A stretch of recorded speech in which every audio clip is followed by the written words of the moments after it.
बच्चों, आज मैं फिर वेलकम कर रहा हूँ आपका इनऑर्गेनिक केमिस्ट्री की क्लास में। आपको पता है कि हम क्या कर रहे हैं बेटा। हम लोग यहाँ पे प्योरीफिकेशन वाला चैप्टर कर रहे हैं, जिसमें हम प्योरीफिकेशन को स्टडी कर रहे हैं कि कैसे मेटलर्जी होती है और रिफाइनिंग, कैल्सिनेशन, सो ऑन। ठीक है, तो आज हम बड़े क्वेश्चन शुरू कर चुके हैं। तो पहला क्वेश्चन आज का क्वेश्चन है, which ore is mainly used for the extraction of aluminium? Give its two type also. कौन सी ओर से हम एल्युमिनियम निकालते हैं और उसकी दो टाइप बताओ। बक्साइट ओर होती है बेटा, आपने 9th-10th में भी इसको किया होगा। और ये दो तरह की होती है, एक होती है रेड बक्साइट, बक्साइट जिसमें हमारे पास आयरन ऑक्साइड होता है लार्ज क्वांटिटी में, और इम्प्योरिटी की फॉर्म में होता है, इस करके इसको रेड बक्साइट बोलते हैं। यानी बक्साइट की ओर जिसमें आयरन ऑक्साइड ज़्यादा हो उसको रेड बक्साइट बोलते हैं। फिर वाइट बक्साइट होता है जिसमें सिलिका लार्ज कम क्वांटिटी में होती है impurity.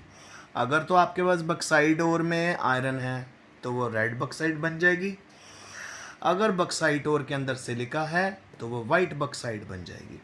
Next, what are the main impurities associated with bauxite? Bauxite के साथ कौन कौन सी इम्प्योरिटीज होती हैं और उनको हम कैसे रिमूव करते हैं? सो बेटा, अभी मैंने आपको ऊपर वाले क्वेश्चन में बताया कि जो मेन इम्प्योरिटी होती हैं वो होती हैं हमारे पास या तो आयरन ऑक्साइड की फॉर्म में होती है या सिलिका की फॉर्म में होती है। अगर तो इम्प्योरिटी आयरन ऑक्साइड है तो उसको रेड बक्साइड बोलेंगे, अगर सिलिका है तो उसको वाइट बक्साइड बोलेंगे।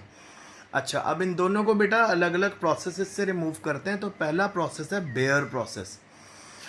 बेयर प्रोसेस में क्या होता है कि पाउडर्ड ओर को हम सोडियम हाइड्रोक्साइड से ट्रीट करते हैं 423 केल्विन में अंडर हाई प्रेशर। ये देखो, पाउडर्ड ओर लिया हमने, सोडियम हाइड्रोक्साइड से किया अंडर हाई प्रेशर। ठीक है, एल्यूमिना बनती है फ्रॉम द बक्साइड ओर, और ये डिजॉल्व हो जाती है सोडियम मेटा एल्यूमिनेट की फॉर्म में, जिसको हम बाद में फिल्टर कर लेते हैं ताकि हम उससे इम्प्योरिटीज़ को निकाल सकें। अच्छा, फिर उसके बाद क्या होगा, जो आपके पास जो सोल्यूशन आपके पास बचता है उसको हम फ्रेशली प्रिपेयर्ड एल्युमिनियम हाइड्रोक्साइड से ट्रीट करते हैं 36 आवर्स के लिए। और फाइनली ये इसलिए करते हैं ताकि हम सोडियम मेटा एल्यूमिनेट जो ऊपर बना था उसको हाइड्रोलाइज कर सकें। ठीक है, उसको घोल सकें इनटू एल्युमिनियम हाइड्रोक्साइड, और फिर आपके पास एल्युमिनियम हाइड्रोक्साइड के वाइट प्रेसिपिटेट्स बनते हैं। बस फिर क्या, इन वाइट प्रेसिपिटेट्स को फिल्टर कर लो, ड्राई कर लो, और स्ट्रॉन्ग टेम्परेचर यानी 1473 केल्विन पे हीट कर लो, और प्योर एल्युमिनियम यानी प्योर बक्साइट और आपको मिल जाएगी। फिर से डिस्कस करो बेयर प्रोसेस। सबसे पहले आपने बक्साइट और लेनी है जिसमें इम्प्योरिटी है, उसको सोडियम हाइड्रोक्साइड से ट्रीट करना 423 केल्विन पे, सोडियम मेटाल्यूमिनेट बनेगा। अब इसको आप लोगों ने फ्रेशली प्रिपेयर्ड एल्युमिनियम हाइड्रोक्साइड से ट्रीट करना, हाइड्रोलाइज करना। जब सोडियम मेटाल्यूमिनेट को आप पानी के साथ हाइड्रोलाइज करोगे, वाइट प्रेसिपिटेट वाला आपका एल्युमिनियम हाइड्रोक्साइड बनेगा। सिंपल, जैसे एल्युमिनियम हाइड्रोक्साइड बने उसको हीट कर लो 1473 केल्विन पे, और Al2O3 बन जाएगा आपके पास, बक्साइट और बन गई। अब इसकी खासियत क्या है, इस ओर में से आपको सिर्फ मेटल निकालनी है क्योंकि मैक्सिमम इम्प्योरिटी निकल चुकी है और वाटर रिलीज होगा। तो ये था बेटा बेयर प्रोसेस। अब बेयर प्रोसेस के बाद अगला प्रोसेस है सरपेक्स प्रोसेस।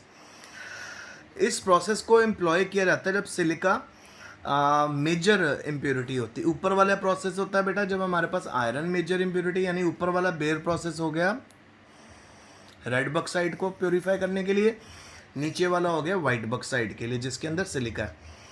तो सबसे पहले ओर को हीट करना कोक के साथ, कार्बन से रिप्रेजेंट करते हैं कोक को।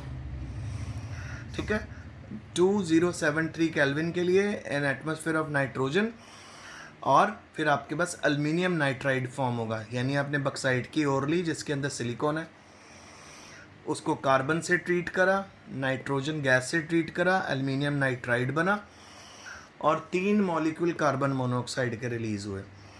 अब सिलिका में आप लोगों ने सिलिकॉन को भी रिड्यूस करना है, तो जो सिलिका आपके पास है उसको रिड्यूस कर लेना सिलिकॉन वेपर से, ठीक है। ये तो सेकेंडरी, अगर आप चाहें तो इसको अवॉइड कर सकते हैं। सिंपल बात याद रखना, बक्साइट ओर को ट्रीट करना कार्बन यानी कोक से, नाइट्रोजन गैस से एल्यूमिनियम नाइट्राइड बनेगा। एल्यूमिनियम नाइट्राइड में डालने हैं वाटर के मॉलिक्यूल, एल्यूमिनियम हाइड्रोक्साइड बनेगा और अमोनिया गैस रिलीज हो जाएगी। तो ये था मेथड। अब मेरे पास अगला क्वेश्चन आपके लिए आया है, वो है which difficulties arises during the electrolysis of pure alumina and how are they remove. Aluminium को प्योरीफाई करने में क्या क्या डिफ़िकल्टी आती हैं और उनको कैसे निकालते हैं। सबसे पहली डिफ़िकल्टी है, प्योर एल्यूमिना जो होती है ना बेटा, बैड कंडक्टर होती है इलेक्ट्रिसिटी की। इस करके अगर आप इसको यूज़ कर रहे हो एज इट इज़ तो काम नहीं बनेगा, ठीक है। नंबर 2, द फ्यूजन, तो थोड़ी सी इम्प्योरिटीज़ होना जरूरी है। The fusion temperature of pure alumina is around 2000 degree, कितना ज़्यादा। And at such high temperature the aluminium metal form vaporized as boiling point of aluminium is 1800। अगर आपने प्योर एल्यूमिनियम को फ्यूज़ करना है तो उसको 2000 डिग्री तक आपको हीट करना पड़ेगा, और वहाँ पे आपको एल्यूमिनियम मेटल तो नहीं मिलनी, आपकी सारी एल्यूमिनियम मेटल वेपर में कन्वर्ट हो जाएगी, क्योंकि 1800 डिग्री पे सारी एल्यूमिनियम वेपराइज हो जाती है। तो इन डिफ़िकल्टीज़ को ओवरकम करने के लिए हम क्या करते हैं, प्योर एल्यूमिना को मिक्स कर देते हैं क्रायोलाइट से और उसको इलेक्ट्रोलिसिस कैरी आउट करते हैं। क्रायोलाइट क्या करता है, मेल्टिंग पॉइंट लोअर कर देता है बक्साइट ओर का 950 डिग्री, यानी उसको वेपर में नहीं कन्वर्ट होने देता, उसको लिक्विड में कन्वर्ट कर देता है और आसानी से उसको हम प्योरीफाई कर सकते हैं। और इलेक्ट्रिकल कंडक्टिविटी भी ये क्या करता है, एल्यूमिना की बढ़ा देता है, क्योंकि प्योर एल्यूमिनिया तो बेटा इलेक्ट्रिसिटी कंडक्ट नहीं करती। तो क्रायोलाइट जो हम डालेंगे, एक तो मेल्टिंग पॉइंट लोअर कर देगा, दूसरा कंडक्टिविटी बढ़ा देगा। तो ये बेटा आज का लेक्चर है जो मैंने आपसे डिस्कस करा। पहला क्वेश्चन करा, कौन सी और एल्यूमिनियम के एक्सट्रैक्शन के लिए यूज़ होती हैं, ठीक है, उनकी 2 टाइप्स बताओ।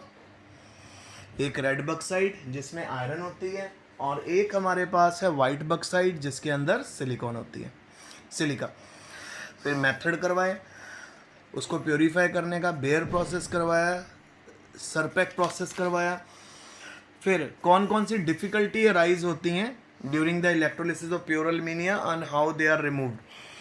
सो एक तो ये, अगर आप प्योर एल्यूमिना ऑब्टेन कर लोगे उसकी इलेक्ट्रिसिटी कंडक्टिविटी 0 होगी, ठीक है। उसका टेम्परेचर फ्यूजन का 2000 डिग्री पे अगर आप हीट कर दोगे सारी वेपर में कन्वर्ट हो जाएगी। तो इससे बचने के लिए हम क्रायोलाइट डालते हैं,